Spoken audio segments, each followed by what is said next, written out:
shot.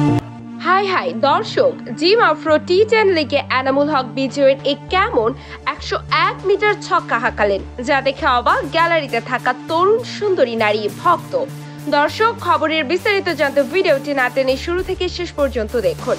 দর্শক, আজকের ম্যাচে টসে জিতে ব্যাটিং করার সিদ্ধান্ত নেয় ক্যাপ্টেন ডেভিড ওয়ার্নার।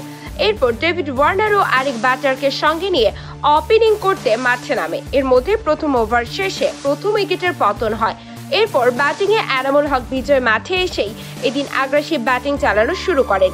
কোনো বল দেখাদেখি না করেই একের পর এক ছক্কা চারের তাণ্ডব চালাতে থাকেন, কিন্তু ভাগ্য ভালো না থাকায় ছক্কা হাঁকাতে গিয়ে সীমানার কাছে ক্যাচ তুলে সাজঘরে ফিরতে হয় বিজয়কে। তবে এদিন অবিশ্বাস্য দারুণ ব্যাটিং করেন তিনি, মাত্র 6 বল মোকাবেলা করে 22 রান করেন। তো দর্শক, আপনি যদি আমাদের চ্যানেলে নতুন দর্শক হয়ে থাকেন তাহলে অবশ্যই আমাদের চ্যানেলটিকে সাবস্ক্রাইব করে পাশেই থাকুন। ধন্যবাদ।